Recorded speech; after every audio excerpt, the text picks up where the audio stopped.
One of the issues that parents have come to talk to me about over the last, I would say, couple of years that seems to have been really increasing in frequency is the issue around school attendance and how children and young people with special educational needs are affected by this issue.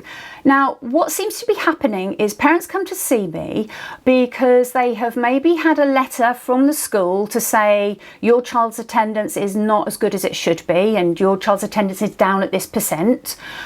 Or maybe parents have even been issued with letters saying you're going to be issued with a fine unless there are some improvements in your child's school attendance. So naturally, many parents are terrified when they have this kind of correspondence, the thought of fine and court action.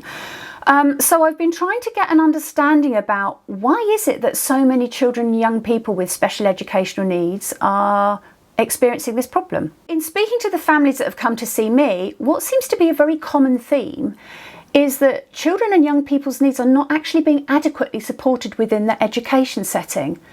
And because of that, it means that the young people are feeling unsure, maybe unsafe, definitely a bit anxious, and sometimes extremely anxious and very stressed.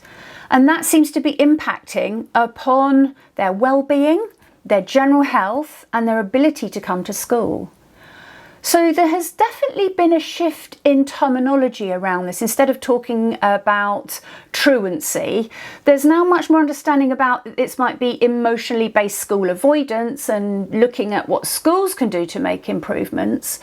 But I can't help but notice that it's children and young people with special educational needs who are the ones who seems to be the most vulnerable and the ones under the most pressure. Now, I didn't want to just move forwards with this on the basis of the parents that have come to see me.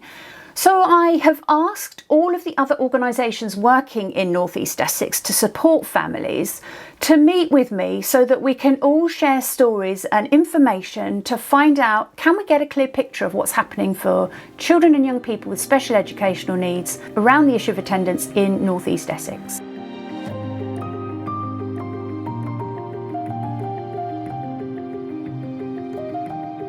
All right, well, thanks everybody so much for joining me to talk about the issue of attendance and how it's managed in our area. And of those parents that come to see me, I would say in my experience, the majority of those cases have been because the children's needs have not been adequately identified nor are adequately supported within the schools.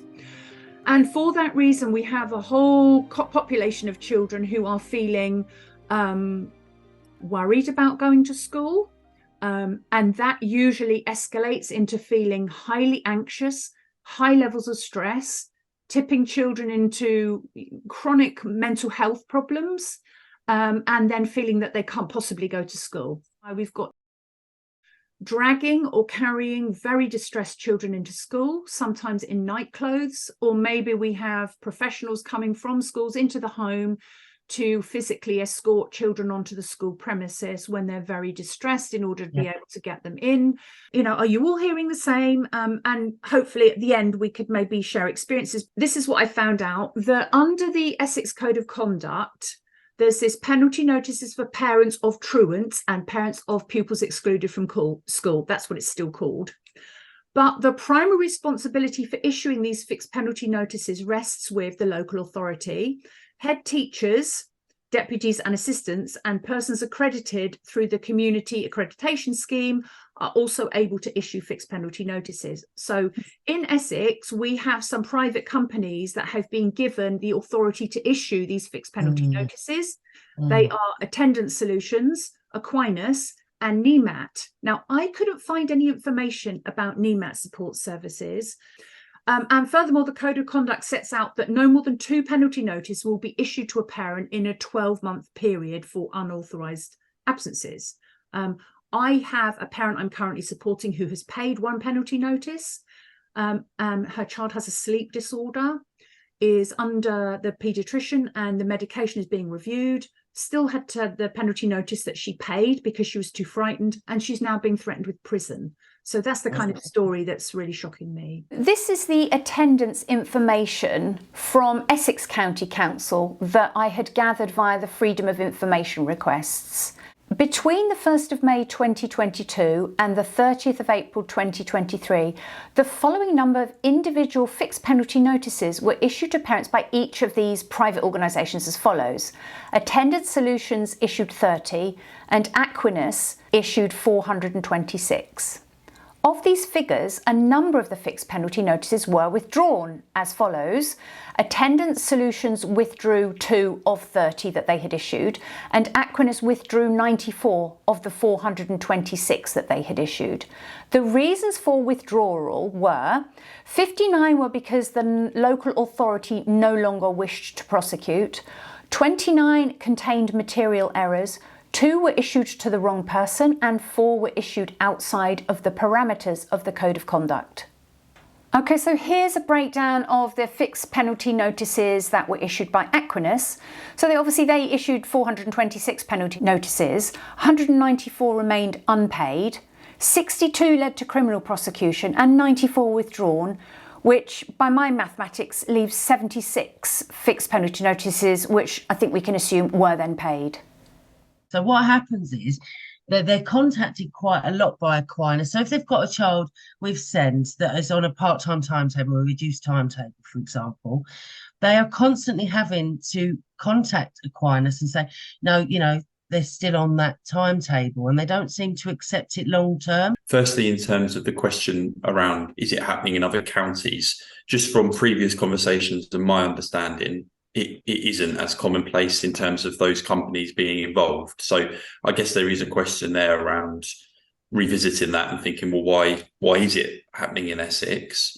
Obviously, where these companies are being used, is there any evidence of how actually that has been productive and positive? Because everything we were hearing from young people is that when these companies do become involved, it's more often than not a negative outcome, and actually never increases their time in school, actually reduces it. The companies are actually approaching the schools because if they're coming from a business angle, is that they're looking to make money more than actually support young people. I think your point around their understanding of SEN as well is key, because I think from what we heard, we would back that up as well, that there isn't that understanding there.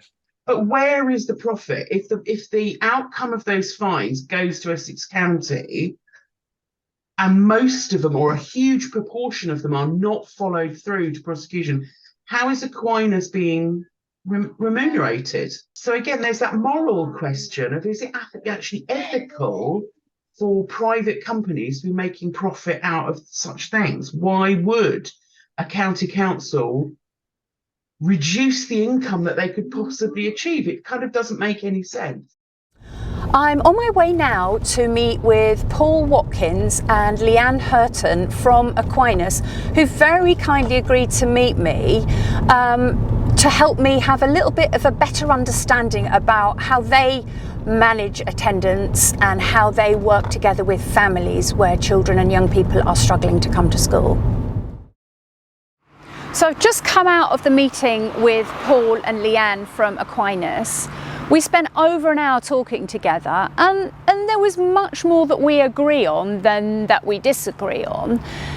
So we've been able to agree some outcomes as a result of this conversation. Obviously now we have established a communication, and we agreed how useful it is to have that established. We're going to keep the communication lines open, and it might be that we speak about individual conversations when that's needed. I'm also going to go and meet the rest of the team and share with them what I believe good SEND support should look like, so that they can bring consistently the same message to every meeting that they're involved with too. My next steps are going to be to have a conversation with the attendance specialists at Essex County Council to hear from their perspective how they manage this issue of attendance for young people with special educational needs.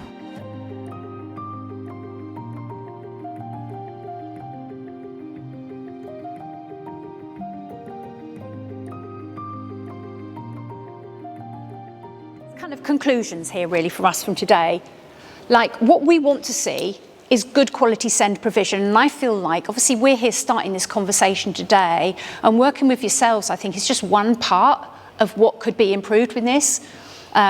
So I think good quality SEND provision. So hopefully from today you'll have a bit more of a thought about where we're coming from, and I will email over a bunch of stuff for you as well, so you've got good templates to refer back to. You can contact me anytime if you want my advice or ask me about anything.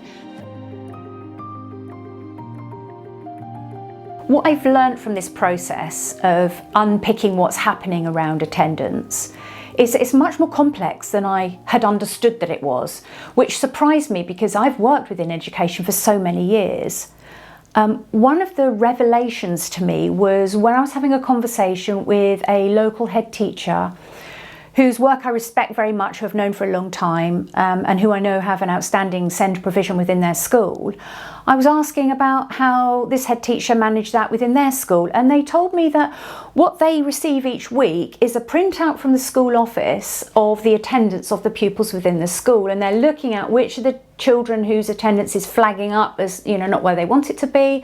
And this head teacher, knows all those pupils, so he's looking through that list and then saying, actually, these pupils here, we know what their difficulties are, we know what issues there are, we're not going to pursue them in this kind of a way. But what that head teacher suggested was that maybe that process does not look the same from one school to another, and particularly where there are very big, large schools. And maybe you have a head of year who manages attendance, or somebody whose responsibility that is. How well can that person really know all of the pupils within their class? I have been in contact with Essex County Council representatives. I had an email from Claire Kershaw, who's the Director of Children's Services, to say that she'd be very willing to facilitate a meeting of various different parties who are involved in this issue of attendance to kind of look at how we could make improvements. I've also been in contact with the Essex County Council attendance specialists as well. Would love to have been able to meet with them. We just haven't been able to make that work for a variety of different reasons, but that's definitely an action I'm going to take forwards. But one of the parts of this whole attendance issue I think that we could scrutinise and look at in a little bit more detail is the template letters that Essex County Council use for sending out when corresponding with parents about their child's attendance. Now, I know that the template letters are structured according to government guidelines and the law that enable escalation through the legislative process if that's required. But the problem with that is the wording when you first receive a letter like that is terribly scary if you're a parent. And I think that there's an area that we could make improvements which would facilitate a helpful conversation instead of this kind of confrontational, adversarial approach that there seems to be towards managing attendance.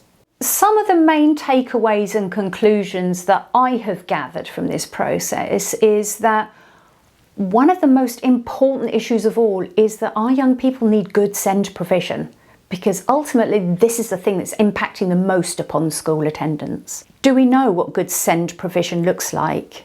Has it been well described within your child's plans, and is it being executed correctly? So good SEND provision, I think, is the must. The second point here is I would wish for schools to proceed cautiously. So I would like schools to, of course, analyse the attendance data that they have this correct level of scrutiny around who are these young people and what are the barriers that they might be facing. And then to make sure that the tone of any correspondence that schools make with families is first of all supportive and not punitive. I know that there are many schools that do that really well, but there are lots of examples that parents bring to me where that is not being done kindly, but it's being done in a way that is frightening to families. I would also like to think that if there are issues within the family, difficulties that are impacting upon a child's ability to attend school, that families are offered support. There's early support available via the early support pathway that MAIS is a part of, and there are many great services out there. It would be good to think that those services were signposted for parents who are experiencing issues within the family that are impacting on school attendance. And for me, the final point is, are we able to change the focus on school attendance at all costs? This is what we must achieve. Can we shift that towards school engagement? Because I think our young people have had so many mixed messages, particularly around COVID, where they were not allowed to come to school, And then some pupils were having sort of blended learning, some in school, some online. And although it didn't suit a lot of children, a lot of young people also really liked that blended approach, and now can't understand why, when they were provided with a degree of flexible education that they really enjoyed, why can't that happen now? And actually what we're doing is having this system that is forcing young people towards looking at, you have to be in school for this length of time, and here's what the consequences are. So for me, it would be about how can we look at increasing the school engagement of our population of young people so that they could get good outcomes. So the final piece here is around what do you do if you're a parent and you're struggling with this issue and you're receiving letters, correspondence about your child's attendance. I would say that it's important to remember that that penalty notices can be issued, but they can also be withdrawn, and issuing those penalty notices is at the discretion of the schools. So if you're receiving this kind of correspondence, my advice is always gather your evidence about why you think that the information that's being analysed is incorrect, or provide your evidence to the contrary, and ask for a face-to-face meeting where you can go through and discuss what's been presented and your reasoning why. At a meeting where you can discuss things face-to-face, you have an opportunity to present your side of the case, and schools can then maybe say, oh, okay, we hadn't quite looked at it that way. And they also have the ability to withdraw a penalty notice. So face-to-face conversation is always good. The worst thing you can do is ignore any letters that you get. My advice is don't do that. Always make contact and always follow up. Now, if you're frightened or intimidated by that process, don't forget you can always come and get good advice from us. That's what we're here for. We have 4 coffee mornings a month in Colchester, Harwich, Clacton and Missley. Free advice available all the time. So come along and speak to us. Bring the paperwork that you've got and we'll be able to advise and support you.